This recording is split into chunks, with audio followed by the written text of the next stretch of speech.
welcome back to Bordertown. In today's episode, we're going to be working on the Mexican side of the border. We've been focusing mainly on the US side over the last few episodes.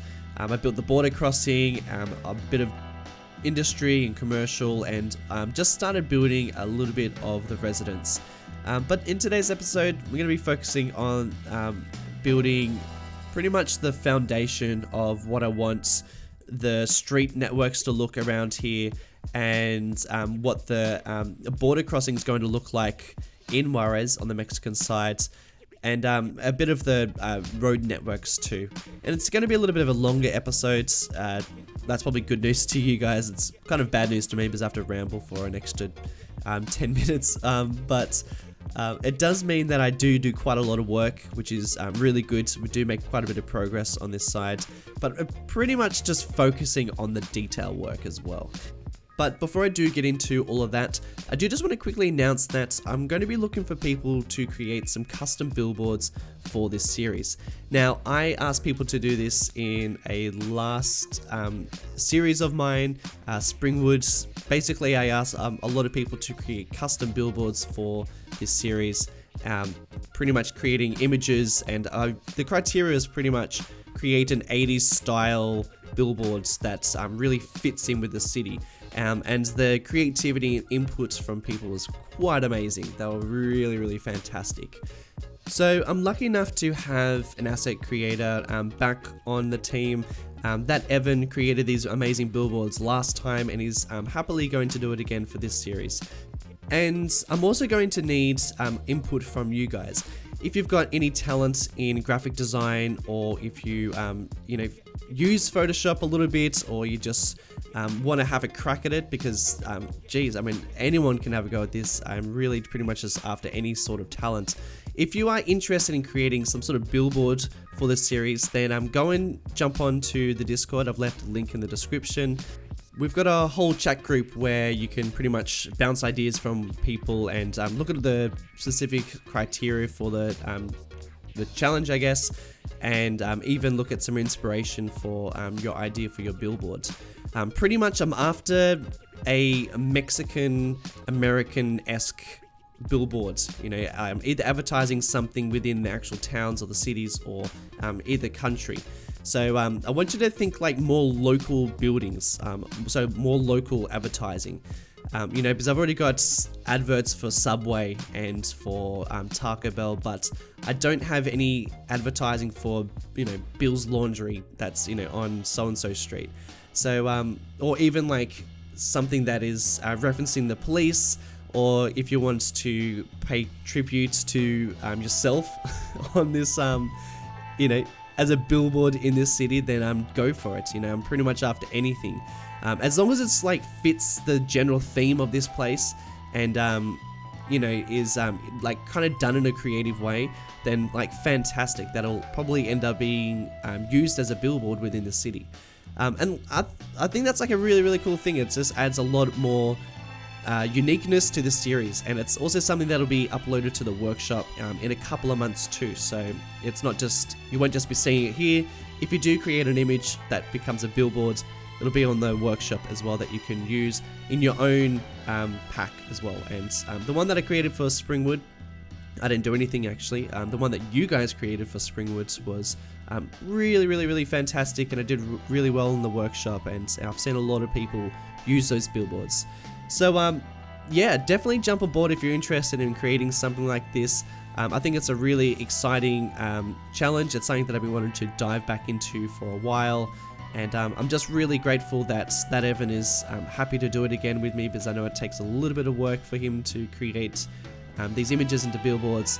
And thanks in advance to everybody who's jumping on board. I'll be on the chat group, sort of bouncing ideas from you guys, and if you want to ask me any questions, Discord is the best place to do that. And I guess sticking with the same topic, a couple of episodes ago, I was talking about how I have no vehicles for this series. They're pretty much just drawing at whatever assets I can find that are kind of similar, kind of matching this theme. But I'm really, really lucky because Celsius got in touch. He's created a whole bunch of really fantastic cars already on the workshop.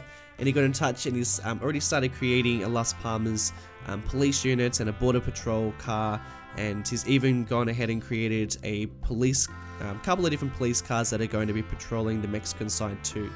So you're going to be seeing them shortly floating around in the series. They won't be in this episode, they won't even be in the next one. I'm still quite far ahead in this series in terms of videos, but you will be seeing them down the track. I just wanted to let you know that they're coming, and you know, look forward to that because they're going to look really, really cool. And look, that is pretty much everything I wanted to catch you up on. I should probably catch you up on what I've been doing on screen, which is pretty much just mapping out how everything's going to be looking around this area.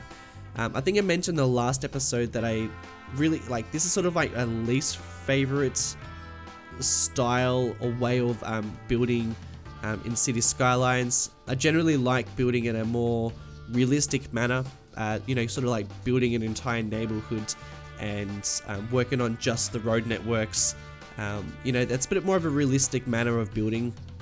Whereas what I'm doing right now is I'm just sort of like working on pockets of places. And the reason why I'm doing that is because I'm still figuring out how I want all the areas to look in these cities, and then I can start going on some really, really big expansions, or even focusing on some more detailed areas. That doesn't mean I don't like what I'm doing. I really do love what I am doing.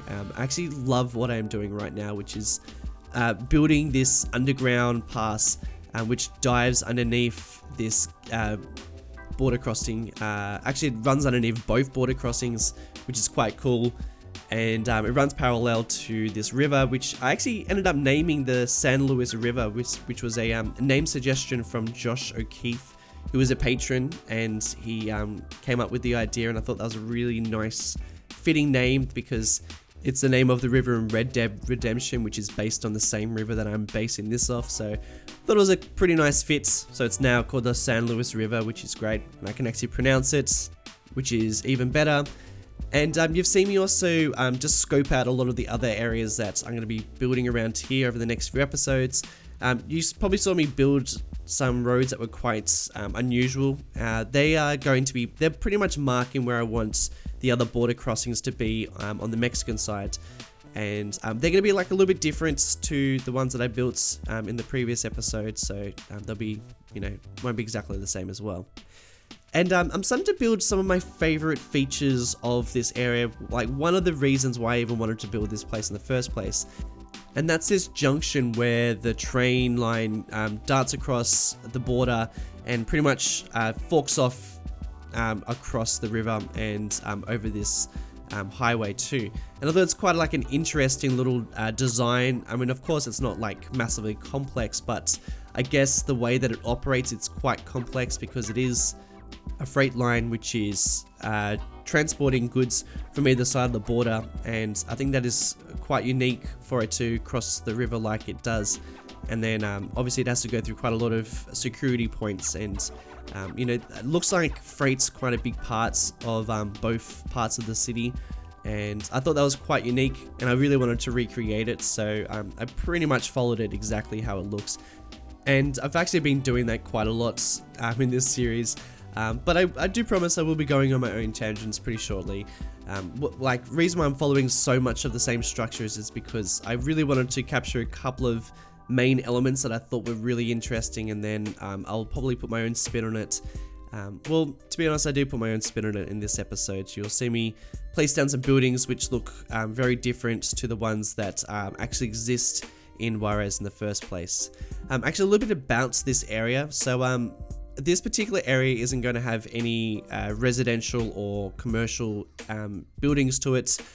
Much like the area that I built in the last episode, I really just wanted to focus on a lot of the admin buildings that operate along the border. So a couple of things that I've noticed, that there are these bigger buildings that sit along the border crossings, so that a lot of the administration is sort of situated all in the same place. And I wanted to keep that pretty much the same sort of feeling, because I am kind of going for a very realistic looking city. I'm trying to focus on things that operates the way that cities really operate, and that's of course why I'm not zoning just commercial industry buildings, because they just zone whatever the hell they want, and it just wouldn't be realistic. So instead, I'm sort of expanding out in a way that I think cities would naturally have buildings, and that's why it's sort of not really my favorite way of building, because it doesn't, basically there's like 200 people that live well, there's 1,600 people that live here at the moment, but it really doesn't feel like that. It just feels like a really disjointed city, and I hate the feeling of a disjointed city. It doesn't feel like it really exists. However, like I reckon in about 5 episodes time, when we start building up the population, we build the downtown of Las Palmas, and we build more commercial, it's going to have a much more realistic city feel to it than if I started with the downtown, or if I zoned a whole bunch of areas. What I've been doing as well is I've just been working on a bit of the road networks that sit around here, and they're really, really, really quite peculiar. And at first they kind of puzzled me, but it wasn't until I dived into Street View and started driving around this area that I realized that the roads are like this because there's actually a road that used to be connected. It never used to duck underneath this bridge. Before it was just an actual road, and they connected from there, which makes more sense. But then I guess with more increased traffic flow, they decided to go underneath the bridge like this. And like, when you're sort of like zooming in and out, there's obviously a time where Google Maps and Street View don't really sync up. I really, really love it when that happens. This is just one of those times when I just zoomed in. I was like, what the hell? Like, where did that road go? But you'll see me sort of play with that idea a little bit as well, because there's this really cool thing that this road does, and I hope I capture it with what you're looking at now. But pretty much this road was connected up to this main highway, but then because they changed the way that the streets worked, this road sort of got abandoned and was turned into just randomness. It just turned into like a dumping ground, and nature started to reclaim it. And you'll see me start working on that shortly. I don't know why I'm talking about it now, but you will see me work on it shortly.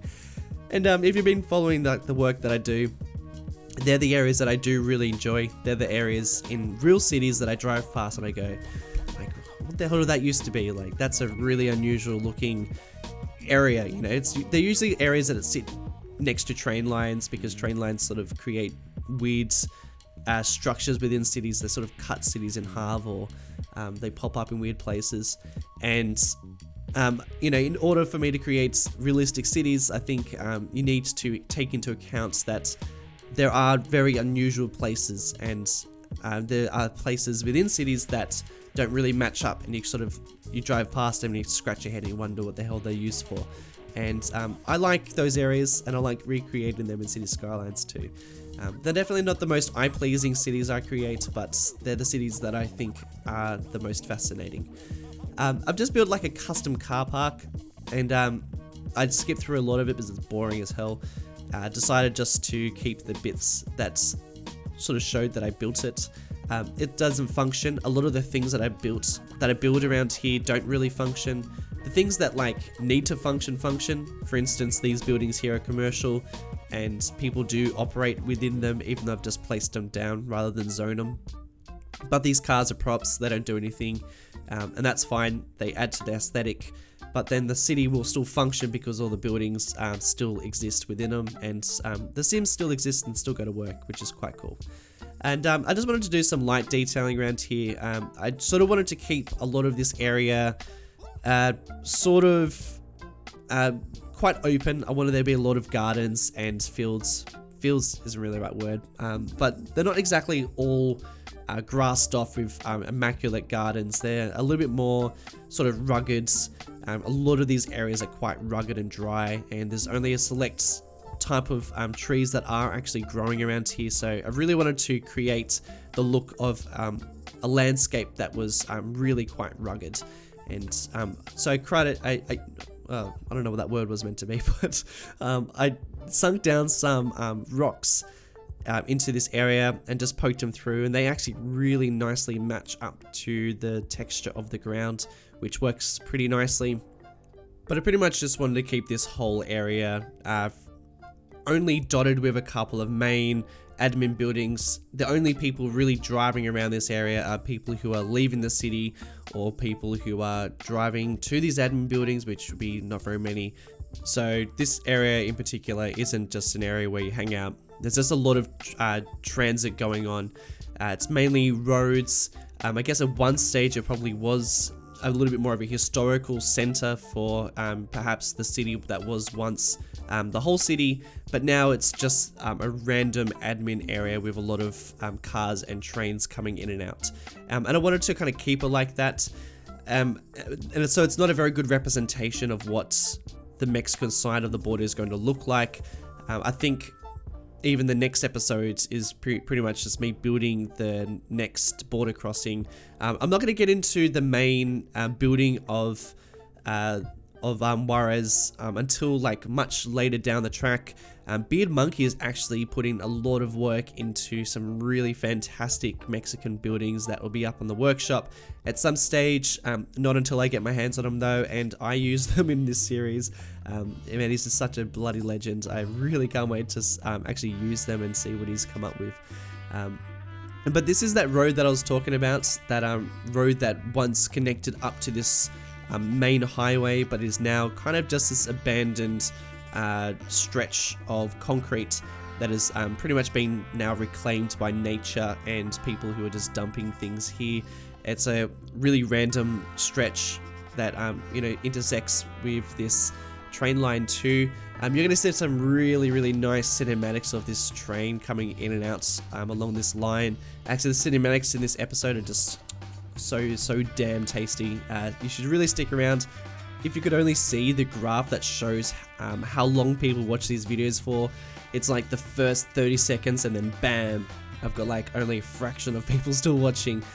Still can't complain. I think it's just the same for all videos, but goddamn guys, the beginning of the video is the worst part, the ending's the best.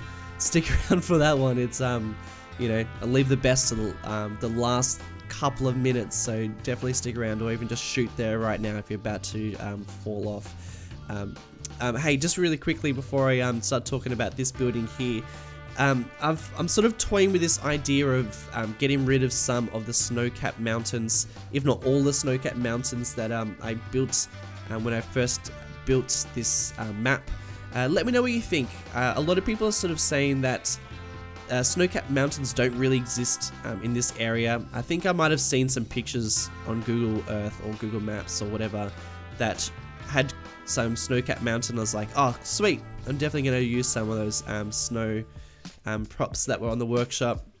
But a lot of people are sort of saying that they don't really exist down here, and further investigation, yeah, you're totally right.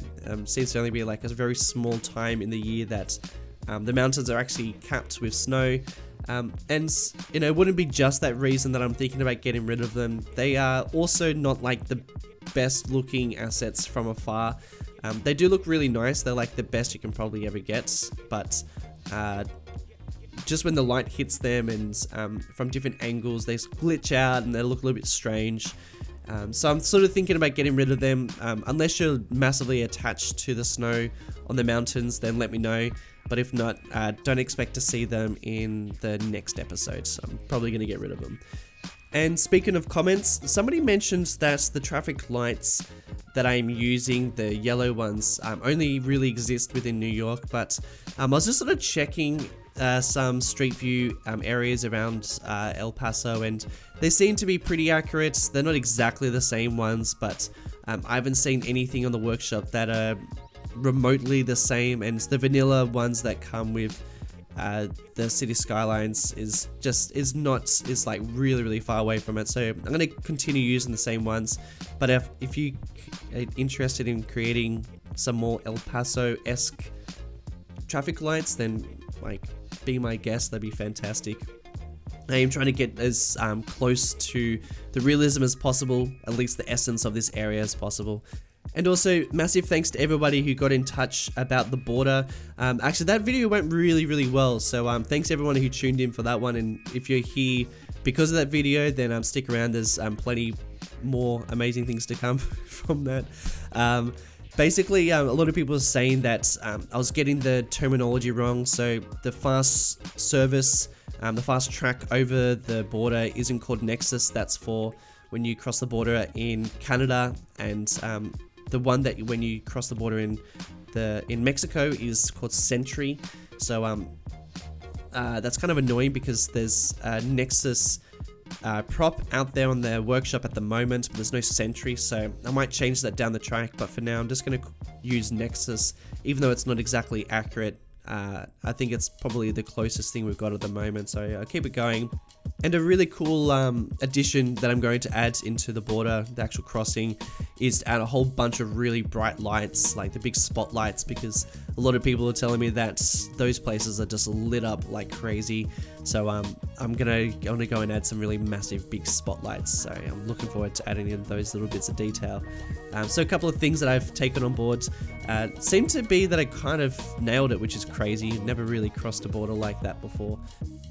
So some of the things that I've been working on as I've been rambling, I've just been focusing on detailing this area. I want this area to be quite a high focused area, much like the border crossing on the US side. I wanted this area to have a lot of attention to it because this is a sort of area that's going to see a lot of cinematics, and I'm going to be referring back to this area quite a lot. So I do really want to get the detail down really nicely. I won't be going into this much detail in other areas of this series. No way. I can't like keep up the amount of props that I'm using. It's ridiculous. There's no restraint at the moment. But I do think it's quite necessary for an area like this to have a lot of detail. There is not much. There's not very many buildings around this area, so I do need to be placing down quite a lot of props. And a lot of trees as well to, actually fill in a lot of the spare areas that are left behind without any buildings. And like I was saying before, this area is a little bit of a mixed bag of a place. It's really the sort of area you just drive through. It's a transit area. There's no buildings, no one's hanging around. People are either parking their cars or they're on the way to somewhere. It's pretty much like a highway in the middle of a city with lots of billboards and parking areas around. So, it's tricky to detail. It's tricky to get the feeling right. It's the sort of area that requires a lot of attention because there's nothing here, which is kind of like a weird thing to say. And I need to be using a lot of props in order to create that. And this is like a good example of that. This is like a little car park that sits on the edge of the river here, and it's a sort of car park that has sort of just been created as the city has grown. And I really wanted just to break up the surface, have a bit of the nature coming through the cracks a little bit as well. I really love this dirt track that runs along the river too. Sort of like this makeshift track that I sort of placed down originally to just figure out where the line was going to be for the river, but I ended up leaving it because I think it really fits in nicely for this spot. And hopefully we'll see some like trucks driving down, or even some border patrol driving along there too. Actually, if you're kind of wondering whereabouts the border is, so the actual fence is situated on the US side. Well, I mean, at least within this series, within this Bordertown series. So in my mind, this whole river is pretty much like out of bounds. You're not really allowed to just hang around this river, but the actual fence for the border is situated right along the US. You can probably see little pockets of it every now and again, and you're able to see it quite clearly when cinematics are on as well. So there will be quite a lot of patrol going around here, and something that I forgot to add in were some more sort of cameras that are around here, and even some sort of checkpoints as well. And I will be going into a bit more of the checkpoint side of the train line too. I pretty much only placed down the bridges that are going to be going over this river, but down the track I will be working a little bit more on actually developing the security side of things. And as we wrap up this episode, I'm just very, very, very quickly going over just an area that I filled in. I ended up deleting most of the footage because I thought it was just too boring, to be honest, and I don't really build anything like massively incredible. Actually, what you see right now is pretty much car parks, and that's all I've really built. But it's sort of essential to build these car parks because these are areas where people are pretty much driving around and parking, and these are high density areas, so you know it's essential to have these car parks, even though they're boring to watch me build, so that's why I skip ahead. But that's it, guys. That is it for this episode, and I hope you've enjoyed it. Next episode, I'm going to be working on the immigration side of the Mexican side of the border, which I'm really excited for. It's a cool episode, so stick around for that. But in the meantime, don't forget to jump onto Discord and check out all the billboards people are making, and if you want to have a crack yourself, be my guest. I can't wait to see what you come up with, and if you've got any questions, please fire them away. You can also catch me on Twitter and on Instagram. I've left a link in the description for those places where you can follow me. And a massive shout outs to all my patrons and the new patrons that I'm gaining as every episode comes out. Massive thanks, guys. I really appreciate it. But guys, until next time, have a great week, and I'll catch you in the next one. See you later.